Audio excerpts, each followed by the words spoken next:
Coba lihat orang Arab kalau ibu pergi umroh. Coba lihat umumnya orang Arab. Jalan, berdiri langsung Allahu Akbar. Iya toh? Kalau kita kan lama dulu ibu. Loading.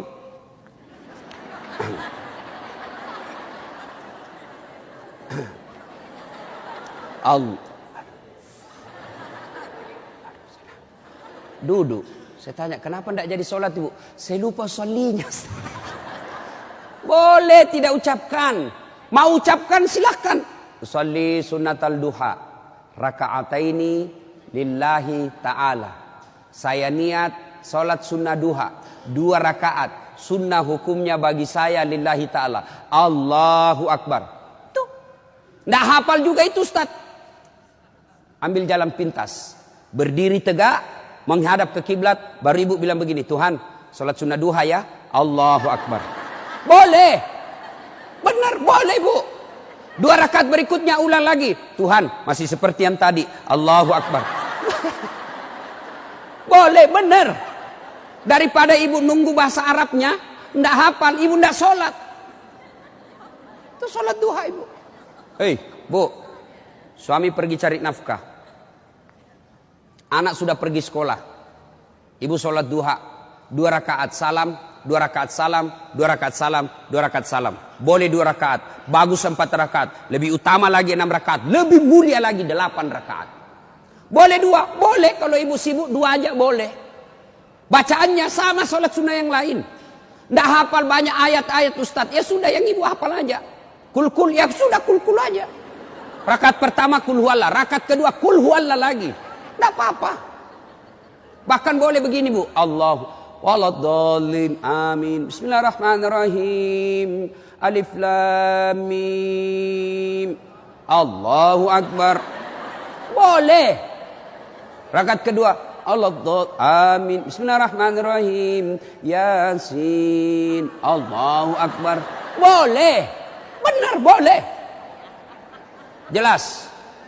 Selesai sholat duha, ibu duduk menghadap kepada Allah, mengadu kepada Allah, ya Allah yang maha kaya. Tiadalah datang rezeki tanpa pertolongan dan bantuan. Engkau yang mengatur rezeki suami saya. Suami saya datang pergi menjemput rezeki ya Allah. Jika rezeki suami saya masih di atas langit, turunkan ya Allah. Jika masih dalam tanah, munculkan ya Allah. Jika masih jauh, dekatkan. Jika masih sedikit, cukupkan. Dan yang lebih penting ya Allah, berkahkan. Doa tidak harus bahasa Arab. Banyak orang selesai sholat, baca doa. Tapi dia tidak tahu apa jadinya doa. Doa itu tidak harus bahasa Arab. Nih rezeki saya. Belum sholat duha ini sudah keluar. Langsung 2. Ada pula rotinya. Masya Allah ya. Coba ibu. Doa, dengar bu. Doa tidak harus bahasa Arab. Doa itu kalau bahasa Bugisnya mapaletu. Bahasa gaulnya curhat. Silakan ibu curhat. Bahasa hati. Bukan bahasa Arab. Ibu bahasa Arab belum lagi salah ucap. Nggak ngerti apa yang ibu baca. Malaikat bingung. Apa maksudnya ini ibu ini?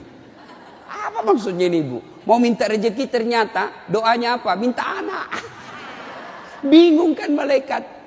Jadi boleh bu, ya Allah, bukakan pintu rezekiku ya Allah. Mudahkan suamiku memperoleh rezekinya ya Allah. Sudah itu SMS suami. Bang, jangan menghalalkan segala cara. Baru aja aku doakan abangku selamat dalam mencari nafkah. Salam sayang selalu dari istrimu di rumah. Senang itu. Saya ibu, itu istri saya. Kalau dia SMS begitu, saya kasih lihat semua temanku. Istriku ini SMS-nya. Coba. SMS begitu suaminya bu. Jangan galau bang. Jangan putus asa bang. Rezeki Allah yang tentukan. Selama abang berusaha, rezeki itu ada. Pun kalau terbatas, percayalah saya tetap setia mendampingimu. Pernah SMS begitu suaminya? Paling SMS-nya bang, jangan lupa singgah beli gas ya. Yuk, sholat duha. Saya banyak dosa Ustaz. Saya perempuan hijrah. Dulu banyak betul maksiat saya lakukan Ustaz. Masa muda saya suka gaul. Masa muda saya selalu ke tempat hiburan malam. Masa muda saya selalu maksiat. Allah jelaskan, wala tai'asu mir rauhillah. Bu, jangan putus asa. Ibu jangan putus asa. Besar dosamu tapi ampunanku jauh lebih besar. Gimana caranya? Yuk sambut dengan sholat sunnah taubat. Gimana sholat sunat taubat Ustaz? Sama sholat tahajud, sama sholat duha. Cuma beda waktu, beda niat. Kalau duha pagi hari, sholat taubat boleh pagi, boleh. Tapi waktu paling bagus yang dilaksanakan Nabi, selesai sholat maghrib nunggu isya. Jadi ibu tidak ada kegiatan nih, sudah maghrib. Datang ke masjid, nunggu isya, tidak usah pulang. Nunggunya sholat taubat 6 rakaat. 2 rakaat salam, 2 rakaat salam, 2 rakaat salam. 6. Boleh 2, boleh. Salat taubatnya, niatnya, usalli sunnatal taubat raka'ataini lillahi ta'ala. Saya niat salat sunat taubat 2 rakaat, sunnah hukumnya bagi saya lillahi ta'ala. Allahu Akbar. Baca doa iftitah, baca Al-Fatihah, baca surah pendek, ruku, itidal, sujud, dan seterusnya. Kapan taubatnya Ustaz? Sujud terakhir. Sujud terakhir. Ibu taubat. Ya Allah. Tadi saya hilap ya Allah. Di kantor saya hilap. Dia pegang tanganku, bosku. Dia remas-remas jari-jari itu ya. Aku pun membalasnya ya Allah. Akhirnya beremas-remaslah kami ya Allah. Ya Allah saya hilap ya Allah. Maafkan saya ya Allah. Rabbana la tusik qulubana ba'da is hadaitana wa hab lana min ladunka rahmah. Ya Allah saya hilap ya Allah. Ampuni saya. Jangan engkau palingkan hati hamba. Jangan engkau sesatkan hati hamba. Setelah engkau berikan hidayah ya Allah. Ampuni saya ya Allah. Allah ampuni. Yang penting tobatnya tobatan nasuha. Jangan tobat ibu hamil. Ibu-ibu masih ingat waktu hamil? Melahirkan. Ingat waktu melahirkan? Tidak mau lagi saya Pak. Tobat. Hancur saya Pak. Tidak mau lagi saya. Terakhir ini saya hamil. Terakhir Pak. Tidak mau lagi saya hamil. Terakhir tidak mau lagi. 6 bulan kemudian. Hamil lagi. Ya. Nah. Banyak jenis-jenis sholat sunnah. Tapi lain waktu kita laksanakan. Lain waktu kita lanjut. Pertama dirindukan surga. Dirikan sholat. Yang kedua. Kata Nabi. Wasyamu Ramadan. Berpuasalah di bulan suci Ramadan. Alhamdulillah, tuntas puasa Ramadan. Tapi jangan puas sampai di situ, Bu. Maka kita lanjutkan dengan puasa Senin Kamis.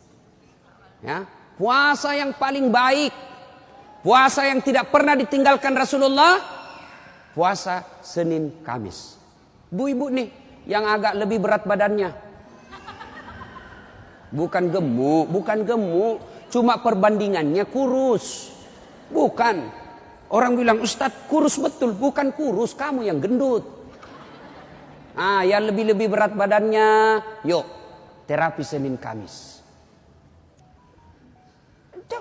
Senin Kamis. Ibu-ibu mau sehat, Senin Kamis. Bagaimana? Mulai Kamis ini, jangan pernah lagi lepas puasa. Bangun, makan sahur. Ternyata jam 9, lupa kalau puasa. Makan aja. Terbiasa kan setiap pagi kita sarapan. Nah Kamis ini kita mulai. Karena kebiasaan kita bertahun-tahun sarapan. Ya sarapan makan. Begitu lagi selesai. Wih. Kamis. Ternyata saya puasa. Lanjut. Boleh. Yang tadi 1 mangkuk. Rezeki. Ibu lupa. Ternyata siang. Makan lagi. Wih. Kamis. Puasa. Lanjut lagi Bu. Benar ibu lupa. Lanjut. Boleh. Ternyata asar. Ada lagi kasih es cendol. Saya puasa. Sudah rezeki ibu itu. Yang penting betul lupa. Saya sering begitu ibu. Lanjut. Karena saya lupa. Orang lupa tidak kena hukum. Tiba-tiba saya diajak makan coto. Ustaz coto. Namanya kita senang ditraktir. Begitu habis. Saya puasa rupanya. Tidak apa-apa. Lanjut. Boleh. Yang tidak boleh, ibu misalnya kan? Misal. Bismillahirrahmanirrahim. Misal sudah di dalam nih. Sudah ada di dalam, baru sadar, saya puasa. Jangan bilang, terlanjur. Batal. Batal itu. Maka kalau dia sudah di dalam mulut, langsung ingat, saya puasa. Muntahkan. Cuci. Sah. Biar ibu 3 kali makan dalam sehari. Yang penting betul-betul lupa. Begitu kan. Ma makan puasa. Oh iya nak. Sah. Coba ibu besok. Mulai hari Kamis ini. Ternyata jam 10. Jam 11 lolos. Jam 12 masih bisa. Jam 1 enggak tahan. Datang tetangga bawa kue. Nyaman lagi. Wah, sudahlah. Ya sudah buka. Dari jam subuh sampai jam 1 ibu sudah dapat pahala.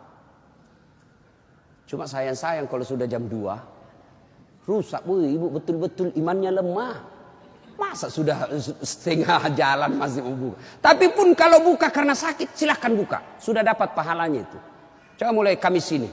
Itulah yang disebut majelis taklim yang sukses. Ada perubahan tiap pekannya. Ada perbaikan tiap bulannya. Tahun lalu belum biasa Senin Kamis. Tahun ini terbiasa Senin Kamis. Majelis taklim yang manfaat. Ya, Senin Kamis.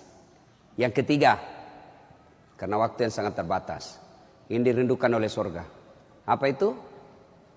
Menaati perintah suami. Ini yang berat ini. Taat sama suami ini berat. Bu, berat. Bu, dengar ibu. Ada pada zaman Nabi, bertetangga nih. Tiba-tiba ibu yang tetangganya ini wafat ibunya. Maka tetangganya datang. Misal nih dia bertetangga. Meninggal ini tetangganya, dia datang panggil anaknya, anak tetangga. Bu Haji, emak sampean wafat. Datanglah membesuknya. Mulai dari sakit. Mohon maaf Bu, saya tidak bisa besuk ibu saya. Saya tahu sakit, tapi suamiku keluar. Saya dipesan tidak boleh pulang, tinggalkan rumah sebelum pulang.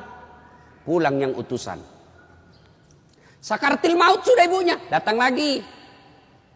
Bu, ibu sampean sudah sakaratil maut.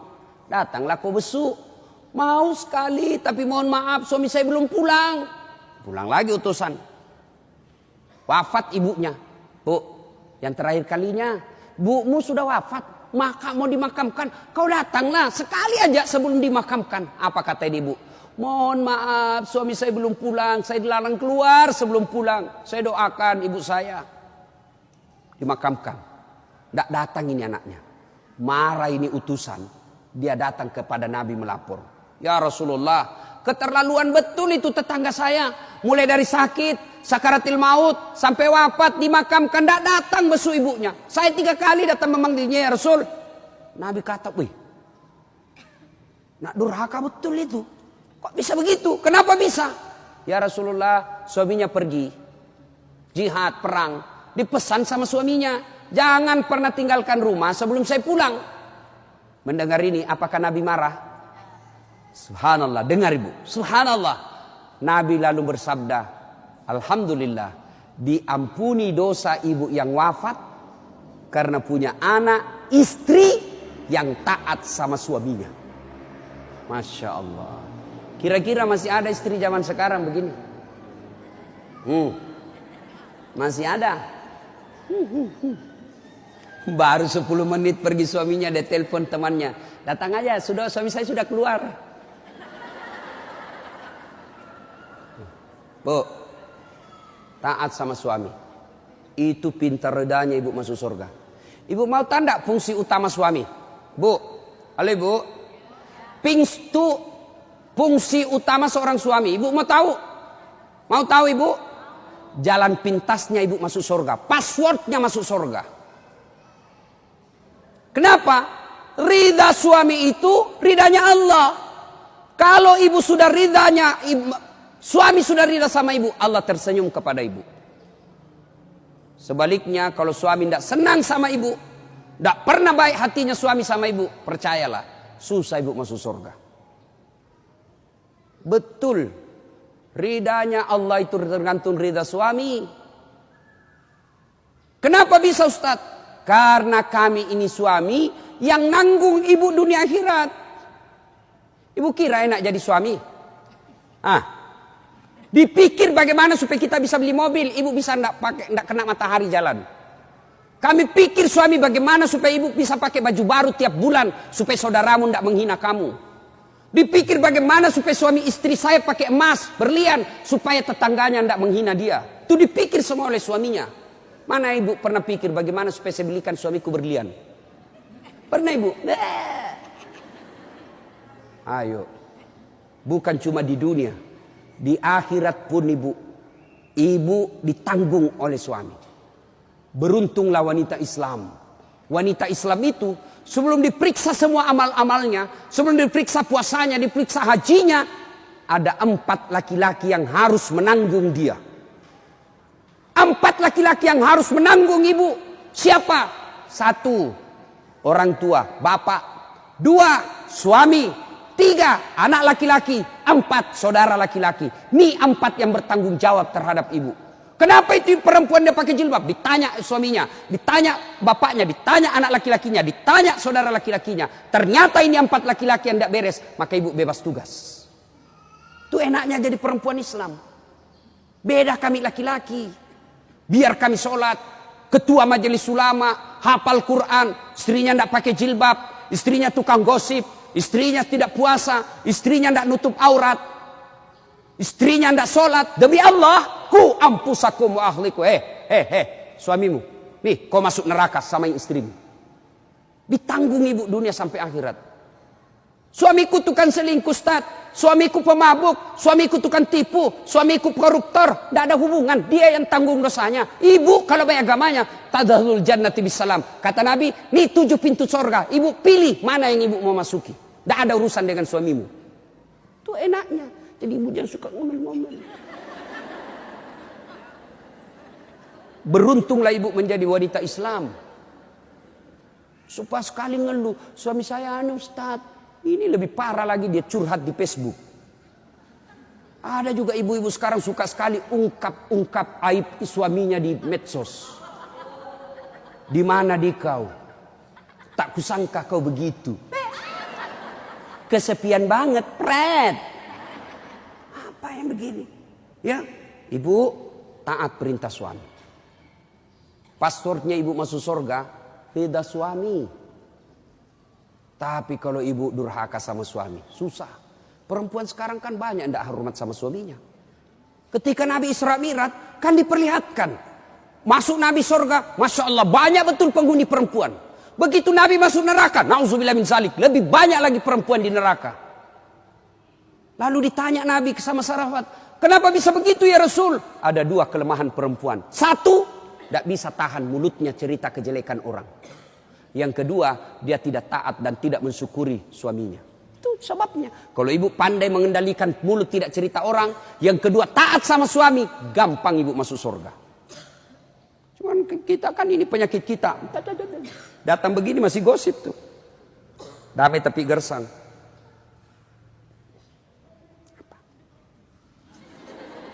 Apa? Apa sih?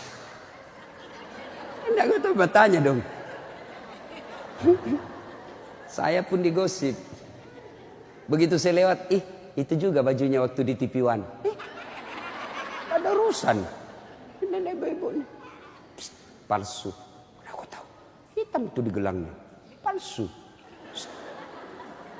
Palsu lipstiknya. Kenapa kau tahu? Tuh melengket di giginya. Semua dia habis dosanya. Ibu, 1, sholat. 2, puasa. 3, taati suami. 4, jaga harga diri. Jaga harga diri. Bagaimana menjaga harga diri seorang perempuan? Bermula dari pakaian. Ibu-ibu jangan lagi pakai jilbab apa itu. Untung sekarang kan ada istilah jilbab syar'i. Dulu kan ada ibu-ibu pakai jilbab tapi ketat. Celananya ketat, bajunya ketat. Akhirnya apa? Jalan seperti orang di kampungku bilang buras. Tahu buras ibu? Hah? Lontong. lontong. Coba lontong kalau dibuka kan masih ada kentara itu anunya, bekas-bekas ikatannya. Bu, wanita soleha, istri yang baik, pakaiannya tidak seperti itu. Salah satu menjaga harga diri, tidak pernah keluar tanpa izin suaminya. Kan biasa ibu-ibu keberatan, kok suami lagi? Tapi ingat ibu, ridanya anak ada sama ibu. Allah itu maha adil. Bu mau masuk surga, bakti sama suami. Suami mau masuk surga, bakti sama ibu. Itu putar aja. Jangan lagi ada yang cemburu. Ustaz, saya serumah mertua saya. Kenapa ya suami saya perhatian betul sama mamanya? Sudah punya anak yang lain. Kok suami saya terus dibebani, beli ini, minta sama suami. Saya bilang, bu sadar dong bu. Bersyukur suamimu begitu. Mudah-mudahan nanti anakmu pun sudah menikah dengan wanita lain. Dia masih memperlakukan kau seperti ibunya sekarang. Jangan malah sentimen. Suami saya begini, suami saya begini. Ibu berapa tahun sama suami? Baru 25 tahun. Itu ibunya dari perutnya. Saya heran kalau ada perempuan cemburu sama mertuanya. Tak sadar. Gimana nanti kalau ibu punya mantu yang juga kurang ajar? Mau? Maka saya bilang sama istri saya, boleh kau maki-maki saya, boleh kau hina saya, boleh kau lempar kepalaku, yang penting tidak kena. Satu yang tidak boleh, jangan kau lukai perasaan ibu saya. Begitu ibu saya luka perasaannya, kau pembuat sial, keluar kau dari rumah. Tidak ada toleransi. Begitu mestinya kita jadi istri. Kalau ibu-ibu masih susah hidupnya, koreksi aja deh, barangkali durhaka sama mertua. Nah, bagaimana mengabdi kepada orang tua, bagaimana mengurus anak, insya Allah lain waktu dan kesempatan kita akan lanjutkan. Akhirnya kita simpulkan, wanita yang ingin dirindukan surga, 1, pelihara sholat. 2, 3, taat pada perintah suami selama perintah itu tidak melanggar agama. Yang keempat, jaga harga diri. Insya Allah kalau ini kita lakukan, maka Nabi jelaskan, silakan masuk surga, tadkhulul jannati bisalam. Silakan masuk surga dari pintu mana yang ibu mau suka. Subhanallah. Inilah tausiah kita, mudah-mudahan ada manfaat. Terima kasih Ibu Li yang berkomunikasi kepada saya selama ini. Mohon maaf jika selama ini ada komunikasi yang tidak berkenan. Dan terima kasih sehingga saya punya ladang amal untuk datang di tempat ini. Mudah-mudahan ada manfaat.